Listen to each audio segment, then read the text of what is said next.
Yes जी। इसका पूरा नाम है nuclear supplier group. Nuclear supplier group, Hindi में उसको क्या बोलेंगे? परमाणु आपूर्तिकर्ता समूह। अब यहाँ पे समझने वाली बात होगा, बहुत सारी बात है यहाँ पे, बहुत बड़ा चैप्टर ये है और बहुत ही महत्वाकांक्षी समूह है ये। तो ये समूह हमारे लिए क्यों चर्चा में? सवाल ये है, हम इसे क्यों पढ़ रहे हैं? क्योंकि हम इसमें प्रवेश चाहते हैं और हमारा प्रवेश नहीं हो पा रहा है। क्योंकि इस समूह में, ठीक है, तो पहले समझते हैं। तो ये समूह, ये जो समूह है, सबसे पहले अगर हम देखें तो ये लंदन समूह के नाम से विख्यात है। शुरू में लंदन समूह के नाम से विख्यात है।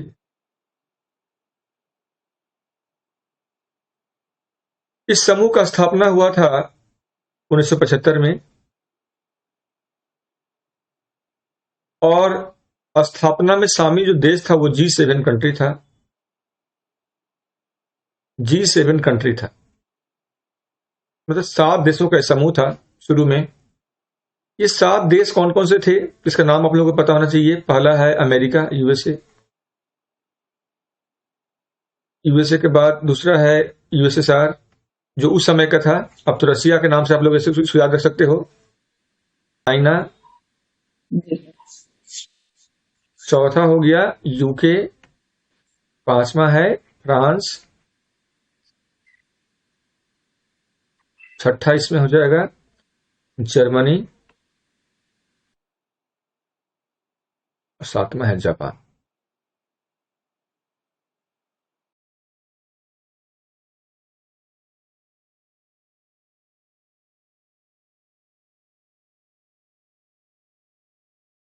तो जो G7 जो देश था, ठीक है, तो याद रखना इन बातों को कि शुरू में इसका नाम था लंदन समूह। 1975 में ये अस्तित्व में आया। क्यों 1975 में आया? क्योंकि इंडिया ने 1974 में अपना परमाणु परीक्षण किया था और भारत के परमाणु परीक्षण के परिणाम स्वरूप G7 देशों ने इस व्यवस्था को अस्तित्व में लाया। और G7 देश में जो शामिल देश हैं, तो पहला अमेरिका, दूसरा रसिया यूएसएसआर, तीसरा चाइना, चौथा यूके, पांचवा फ्रांस, छठा जर्मनी और सातवां जापान। तो इनको याद रखना है आप लोग। ये 7 देश थे इसमें। अब है कि ये व्यवस्था करता क्या है, इसको लाया क्यों हो गया है? हमने अभी भी कहा कि जब भारत ने परमाणु परीक्षण किया था, जब 18 मई 1974 को, उसके परिणाम स्वरूप लाया गया था।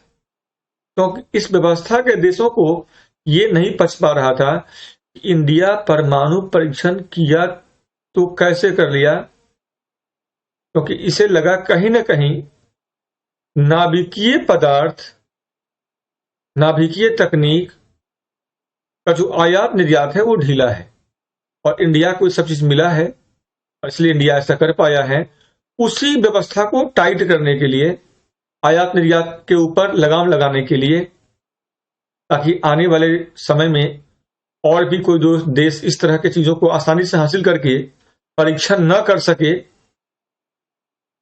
और इसी उद्देश्य से इस व्यवस्था को लाया गया। जब लाया गया था तब इसमें 7 देश था। अभी वर्तमान में बात करें, आज हम जनवरी 2023 में, जनवरी 2023 में अगर हम बात करते हैं तो इस व्यवस्था में कुल देशों की संख्या 48 है। 48 देश इसमें शामिल है। ये सबके सबके अस्थायी देश हैं। ये सबके सबके अस्थायी देश हैं।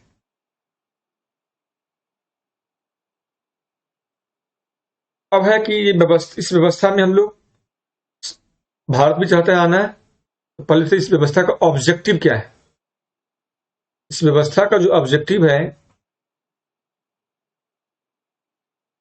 और वो है नाभिकीय पदार्थ।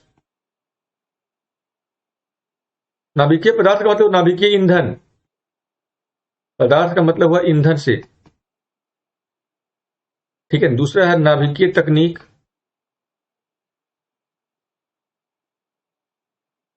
तकनीक का मतलब हुआ रिएक्टर। रिएक्टर से। ठीक है। और तीसरा है वैज्ञानिक मदद, वैज्ञानिक सहयोग।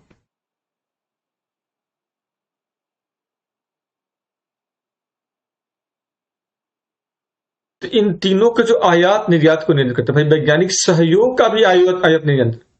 कोई आपको टेक्नोलॉजी बेच रहा है तो ये भी, इस पे भी नियंत्रण होना चाहिए। ऐसा नहीं कि आपको अभी आप रफाल खरीदे तो रफाल आपके यहां आ गया, अगर कोई देश आपको रफाल देता था, आप क्या कहते हैं कि हमें उस रफाल के बनाने का तकनीक भी चाहिए, खराब होगा तब तो हम तकनीक के लिए आपके यहाँ थोड़ी जाएंगे मरम्मत करवाने के लिए, तो हमें तकनीक भी चाहिए। तो कहा कि नाभिकीय पदार्थ हो, नाभिकीय तकनीक और वैज्ञानिक सहयोग हो, इसके आयात निर्यात पर नियंत्रण के, इस पे आयात और जो निर्यात है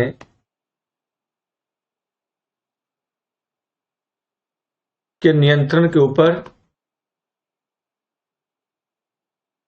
के नियंत्रण को सख्त करने के लिए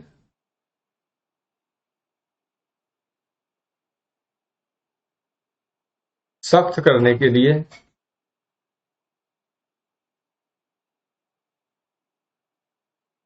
यह व्यवस्था अस्तित्व में आया।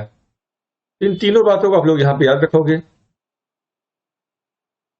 अब ये व्यवस्था कहता क्या है, ये व्यवस्था कहता क्या है, अगर कोई देश, ठीक है, मतलब ये मान के चलो कि 48 युद्ध में देश का इसमें शामिल है, इस व्यवस्था में वही देश प्रवेश कर पाएगा। मैं इसको अलग से लिख देता हूं, पहले इतना आप लोगों ने लिख लिया ना, पहले यहां तक सब लिख लिया। अब है एनएसजी में शामिल होने की शर्तें क्या है। एनएसजी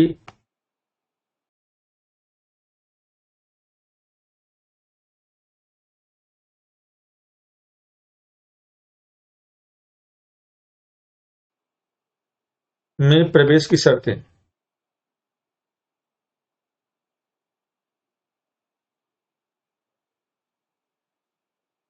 पहला शर्त यह है कि आपको एनपीटी पे शामिल, एनपीटी का हस्ताक्षर करता होना होगा,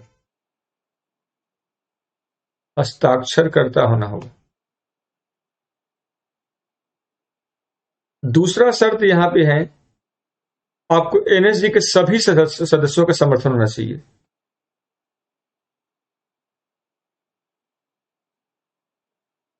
सभी सदस्यों का समर्थन प्राप्त होना चाहिए।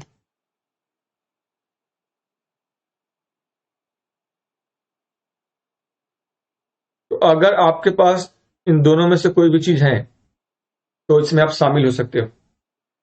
इंडिया दोनों में से कुछ भी इंडिया के पास नहीं है, न इंडिया ने हस्ताक्षर किया हुआ है, न इंडिया ने सबका समर्थन हासिल किया हुआ है। जिस दिन दोनों में से दोनों हो जाएगा तो बात बन सकता है। अब सवाल है कि चाइना इंडिया के राह में रोड़ा कौन अटका रहा है। भारत तो चाहता ही सब प्रवेश करना है, पर राह का रोड़ा क्या बना हुआ है, इंडिया के राह का रोड़ा क्या है। ये इंडिया के राह का रोड़ा है, सबसे पहला है चाइना। चाइना कहता क्या है और उसका आधार क्या है। हमारे राह का रोड़ा कौन बना हुआ है, बना हुआ है पहला है चीन, एक। दूसरा है एनपीटी पे, एनपीटी पे हस्ताक्षर नहीं करना, एनपीटी का सिग्नेटरी नहीं होना, एनपीटी का हस्ताक्षर करता नहीं होना।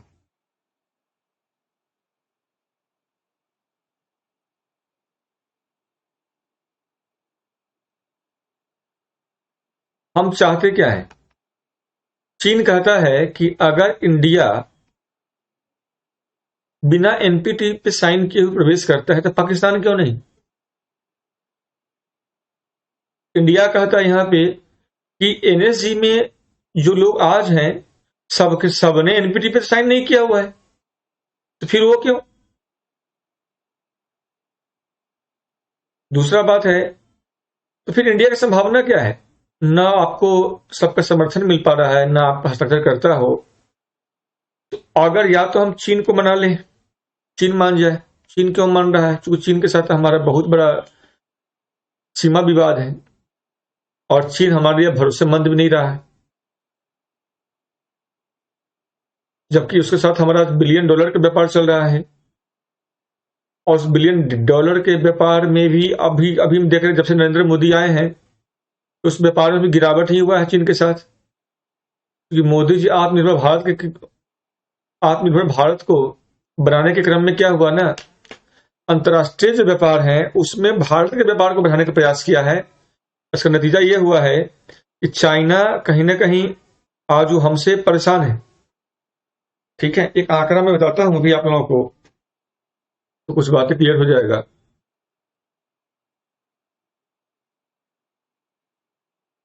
आंकड़ा क्या है कि अगर चाइना की अगर हम बात करें यहां पे, आज देखे होगी अभी हम लोग अभी चल रहा है 2023 चल रहा है ये, और अगर जो 2023 में हम जब हम चीजों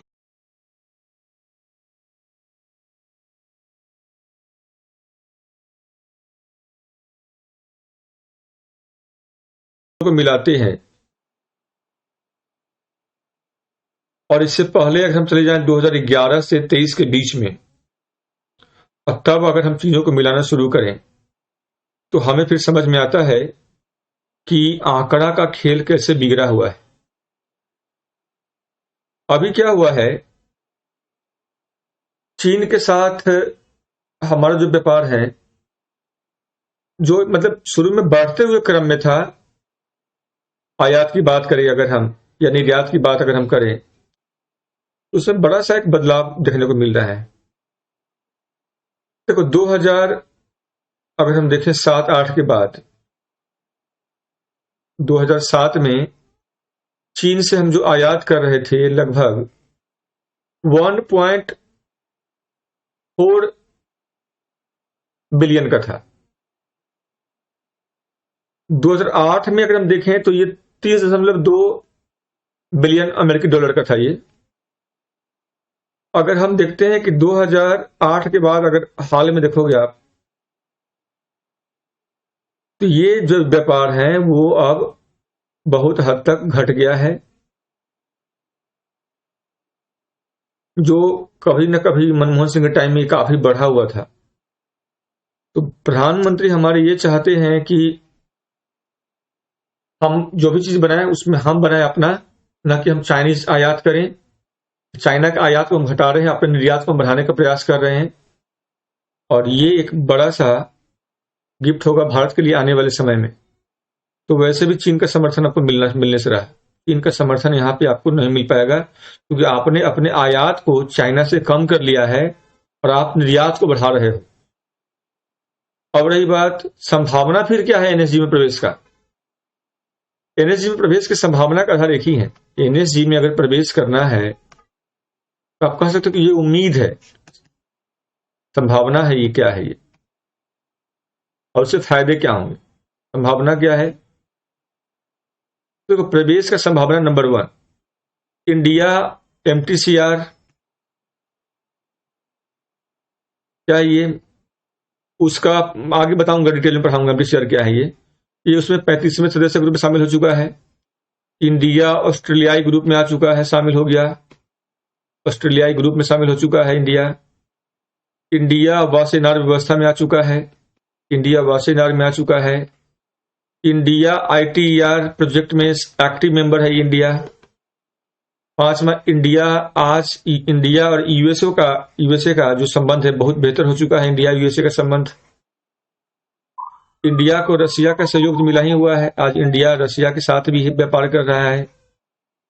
हमारा संबंध अगर किसी से बिगड़ा हुआ है तो वो सिर्फ चाइना से बिगड़ा हुआ है, पाकिस्तान से तो हमारे संबंध होने नहीं होने कुछ प्रभाव नहीं पड़ रहा है। पाकिस्तान को तो हम समझते भी नहीं, क्योंकि पाकिस्तान हमारे तरफ देख रहा है एक उम्मीद से, पर हम उसके विगत के रवैया के कारण हम उससे खार खाए हुए हैं। और जब तक टेररिस्ट एक्टिविटीज बॉर्डर एरिया में कंट्रोल नहीं होता है तब तक शायद इंडिया, अब मुझे लग रहा है कि मोदी जी के समय में तो नहीं हो पाएगा। अब कांग्रेस गवर्नमेंट आए तो कुछ हो जाए तो हो जाए, मोदी जी तो किसी पाकिस्तान के प्राइम मिनिस्टर के साथ संबंध रखने को तैयार नहीं है। और ये मैं लगातार महसूस भी कर रहा हूँ, इमरान खान से तो हाथ भी नहीं मिलाया, मुझे लगता है कभी बात भी नहीं किया, हाथ भी नहीं मिलाया, और न कभी फोन किया शायद मोदी जी। या तो मोदी जी ना रहे तो कुछ आगे बात बढ़ेगा, और या तो कांग्रेस आ जाए। सर फिलहाल ये MPCR 35 क्या है? तो आगे बढ़ाऊंगा, अभी इतने याद रखो यहाँ पे कि एमपीसीआर क्या है। एक व्यवस्था है, भारत इसमें भी आ चुका है, ऑस्ट्रेलिया में आ चुका है, वासीआर में आ चुका है, ITR ठीक है ना में शामिल है। इंडिया यूएसए के हमारा संबंध अच्छा है, रशिया के साथ संबंध अच्छा है। और इसके अलावा जो भी NSG के सदस्य देश हैं, तो उन देशों के साथ भारत का जो संबंध है वो काफी बेहतर है, और यही एक संभावना है कि इंडिया इसमें प्रवेश कर जाए, क्योंकि दबाव है। लेकिन सवाल है कि अमेरिका के दबाव में चाइना नहीं आ रहा है। वजह उसका है कि चाइना अपने आप को सुपर पावर मानने लगा है, और चाइना को पता है कि अगर इंडिया NSG में आ गया, और अगर इंडिया के ऊर्जा में न्यूक्लियर जो क्षमता है इसका योगदान अगर बढ़ता है, तो इंडिया का औद्योगिक विकास होगा। पॉपुलेशन में इंडिया तो उससे कम रहा नहीं, और ये अगर बढ़ जाएगा, पावर सप्लाई बेहतर हो जाएगा, तो हमारे यहाँ उद्योग तेजी से स्थापित होना शुरू होगा, अंतर्राष्ट्रीय व्यापार बहुत तेजी से बढ़ेंगे, और हमारी स्थिति काफी बेहतर हो जाएगा चाइना की तुलना में। तो फिर सुपर पावर का जो होड़ है चाइना को मन में, जो जहन में चल रहा है कि सुपर पावर हमको बनना है, वो सपना उसका बिखर सकता है। क्योंकि एक उसका सबसे बड़ा वजह है कि हमारे बगल में देखो जितने भी देश है वो हमसे खुश हैं, क्योंकि हम डेमोक्रेटिक कंट्री है। हम कोई ऑटोक्रेटिक कंट्री नहीं है, हम डेमोक्रेटिक कंट्री है। चाइना क्या है, कम्युनिस्टिक देश है। आज वहां का जनता भी चाइना से खुश नहीं है। चाइना के भीतर होने वाली कोई भी हरकत बाहर नहीं जा पाता है, जबकि हमारा देश हो, चाहे भूटान हो, चाहे बांग्लादेश हो, चाहे पाकिस्तान हो, अफगानिस्तान हो, नेपाल हो, बर्मा, जो भी देश हैं, सब हमारा जो पॉलिटिकल जो ऑब्जेक्टिव है से सब लोग परिचित है। हम कभी भी एक्सपेंशनवादी नहीं रहे। चाइना लगातार एक्सपेंशन किए जा रहा है, लगातार एक्सपेंशन किया जा रहा है, लगातार उससे उसके अगल बगल पर उसके सभी देश त्रस्त हैं, सब देख रहा है। इसलिए सब हमारे समर्थन में आएगा, न कि चाइनीज समर्थन में जाएगा। और अमेरिका भी इस बात को भली भांति समझता है, इसलिए वो हमें अपना समर्थन दिए हुए है, और अन्य देशों पर दबाव बना करके हमें समर्थन के लिए कर रहा है। नतीजा यह है कि 40-42 देश तक पहुंच ही जा रहे हैं, इवन 45 देश तक पहुंच जा रहे हैं। अब एक चाइना को बैलेंस करना है, और चाइना के साथ जिनका व्यापार अच्छा है उनको बैलेंस करना है। और जिस दिन ये अचीव हो गया, NSG में प्रवेश कर जाएंगे,